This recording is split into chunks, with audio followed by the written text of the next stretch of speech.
Turut Janggut atau nama sebenarnya Haji Mat Hassan bin Munas merupakan anak jati Kelantan. Beliau digelar Tok Janggut atau Haji Janggut kerana menyimpan janggut putih sehingga ke paras dadanya. Tok Janggut dilahirkan di Kampung Jeram, Pasir Putih, Kelantan pada tahun 1853. Beliau belajar di sekolah agama pondok. Selepas tamat 30 juzuk Al-Quran, beliau menuntut ilmu agama di Mekah. Beliau juga mahir dalam ilmu persilatan. Tok Janggut memimpin kebangkitan rakyat Pasir Putih pada tahun 1915 menentang pengenaan cukai oleh pentadbiran British yang dianggap menindas penduduk Kelantan. Beliau menentang sistem cukai yang membebankan rakyat, termasuk cukai kepala, cukai tanah dan cukai hasil pertanian seperti kelapa dan sirih. Beliau menjadi simbol keberanian rakyat biasa yang sanggup menentang kuasa besar demi mempertahankan tanah air dan agama. Walaupun perjuangannya berakhir dengan kematian tragis pada 25 Mei 1915, semangat Tok Janggut menjadi inspirasi kepada gerakan kemerdekaan yang muncul kemudiannya. Terimalah Tok Janggut, pengorbanan pahlawan Kelantan. Akulah Tok Janggut. Nama sebenarku Haji Mat Hassan bin Munas. Aku dilahirkan di Pasir Putih, Kelantan pada tahun 1853. Dengar-dengar kan akan ada pengawal baru dan dilantik menjadi ketua di sini. Tapi kan, dia bukan orang sini pun. Yelah, katanya dia orang Singapura. Dia bahasa bagaimana orang luar tak dia. Pakcik, lelaki orang pakcik ni ada banyak pokok dia ni. Macam pokok durian pun ada. Pokok macam punya Lah, semua tu pakcik punya. Bapaknya. Ambot jelatif. Pegawai yang hak juga ditugaskan untuk sekutik sejuka. Sebab tu pokoknya cukai 3 sen. Pokok durian pula cukai segupa. Ini kambing pula cukai 20 ekor. Gana tu pakcik? Ya Allah, mahal ni cukai hak dikenakan laut ni. Pakcik tak ada piti nak bayar semua cukai tu. Maaf pakcik, ambung hanya kata juga. Kalau pakcik tak usah bayar, pakcik akan dikenakan denda atau hukum dia. Pakcik nak tak usah kan, bayar lah.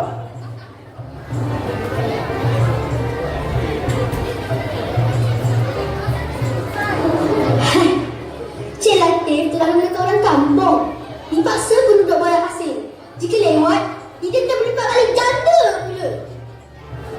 Kerajaan British mahu hasilnya banyak. Habis di perahnya keringat kita semua.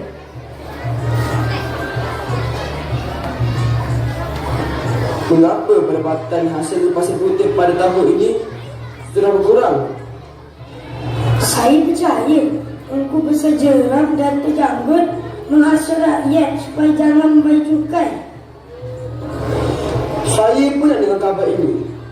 Mengapa Engku bersejarah boleh merosot penduduk begitu? Bukankah beliau pemerintah jenderal yang faham kepentingan cukai negeri?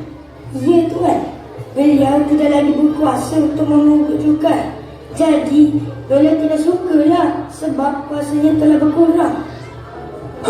Janggut pula. Kenapa merosot penduduk? Janggut salahkan Tuan atas perkara ni. Katanya Tuan sangat zalim. Orang Singapura tak faham cara orang Kelantan. Janggut cakap orang luar diberi kuasa untuk memaksa penduduk. Tidak hormat pembahasa tempatan. Diperahnya lagi penduduk. Lihat tak Janggut? Bukankah cukai ini sudah lama dikenakan kepada penduduk Pasir Putih? Saya pula yang silakan. Kesalahan mengenai cukai merupakan kerja raya. Janggut perlu dibawa ke mahkamah atas kesalahan ini. Haji Janggut mana? Mana Haji Janggut? Haji Janggut? Sayalah orangnya. Apa maksud tuan sekalian kemari? Hamba saja cewek. Hamba diperintah oleh Cik Datuk, ketua jajaran. untuk minta Pak Haji pergi ke bandar Kota Baru serta-merta. Baik, saya akan pergi. Tapi, beri saya masa sedikit. Bolehkah saya datang esok? Jangan Pak Haji, kita mesti pergi sekarang juga. Dengan tidak semena-mena berlaku pertengkaran dan pergelutan antara Tok Janggut dan Sarjan Ciwan. Sarjan Ciwan menggali Tok Janggut. Dengan pantas Tok Janggut menikam Sarjan Ciwan.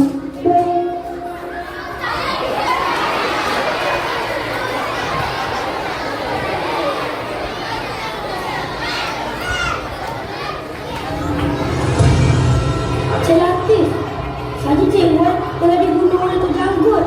Semua setapak dan bisnes kami dirampas oleh orang-orang Tok Janggut. Apa? Hari surga takut membunuh Saja Ciwan.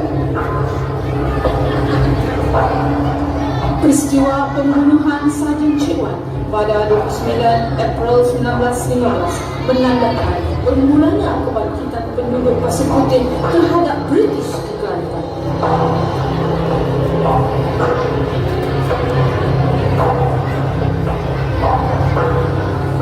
Tuan, Tok Janggut mengamuk di jalan. Bersiap segala mata-mata dan penduduk sekalian.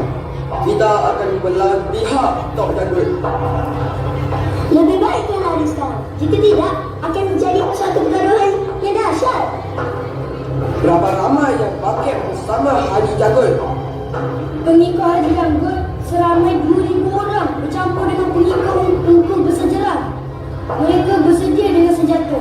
Mereka ada senapang, lembing, tombak, pedang dan parang. Mereka nak kawal bandar Pasir Putih. Ini sangat bahaya. Kita perlu ke Kota Baru segera dan melaporkan pada Sultan Kelantan. Sementara itu, di Pasir Putih, Jumaat 30 April 1915, Tok Janggut bersama 2,000 orang pengikutnya menuju ke bandar Pasir Putih dan menyerbu rumah Cik Latif dan balai polis. Pengurus dan warga British pula meninggalkan bangla masing-masing bagi menyelamatkan diri. Akhirnya, Pasir Putih jatuh ke tangan Tok Janggut dan angkatannya.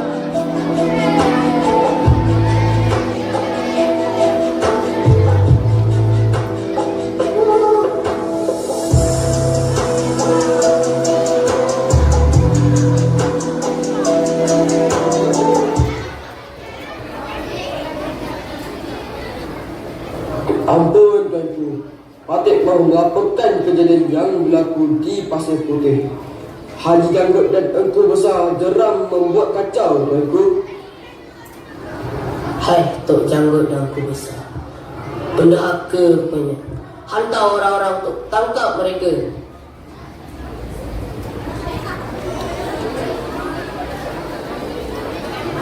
Habislah, Tok Janggut akan dibunuh oleh Sultan.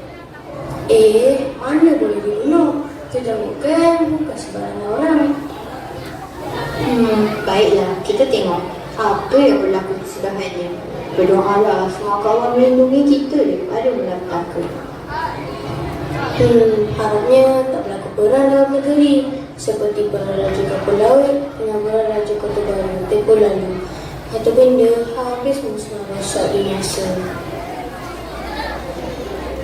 Setelah berjaya menawan Pasir Putih, Tok Janggut membentuk pemerintahan baharu di Pasir Putih. Pasir Putih mempunyai kerajaan sendiri.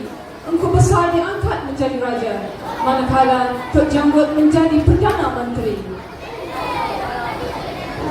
Kita mungkin akan berperang dengan pihak berkuasa di Kota Baru. Kita perlu bersiap sedia. Kita tidak marah pada raja, tetapi kita hanya marah kepada kezaliman ketujahan Cik Latif. Benar apa yang Haji Janggut katakan. Apabila Tuanku Sultan Kelantan sudah tahu kejadian di Pasir Putih, pasti Tuanku akan perintahkan askar-askar dan mata-mata datang kemari. Ya, pada masa itulah mungkin kita akan berperang. Namun, kita berperang melawan British, bukan melawan Sultan. Takbir! Atas nasihat British, Sultan Kelantan meminta bantuan British di Singapura. Kerajaan British telah menghantar tentera dari Singapura yang terdiri daripada orang putih. Pada Mei 1915, seramai 239 orang tentera British tiba di pelabuhan Kota Baru.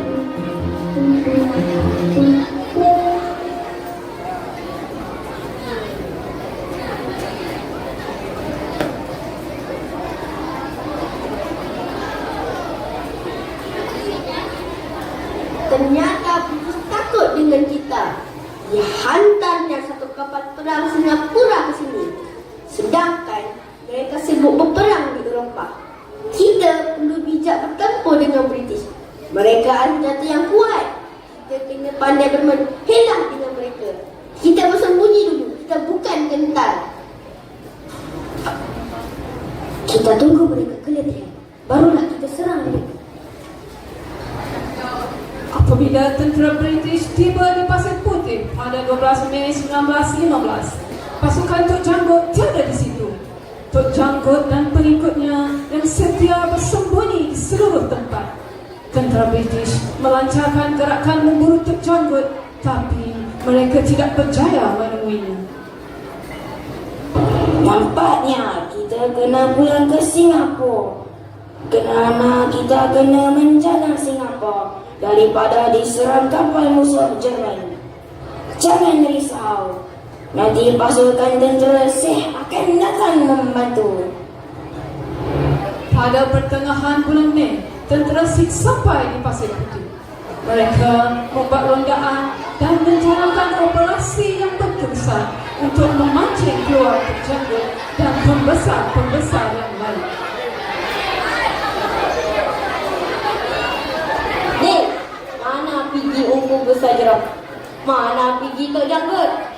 Nampaknya penduduk jeram tidak mahu memberi kerjasama kepada kita. Yendek Poringgit, bagai saja kota jeram ini. Sementara itu, Tok Janggut dan pengikutnya menunggu masa yang sesuai untuk menyerang balas. Pada 24 Mei 1915, berlaku pertempuran yang bersejarah antara pasukan Tok Janggut dan tentera British. Pertempuran yang berlaku hampir 3 jam. Tembakan berkali-kali dilepaskan dan ramai yang gugur sebagai syuhada, termasuklah Tok Janggut.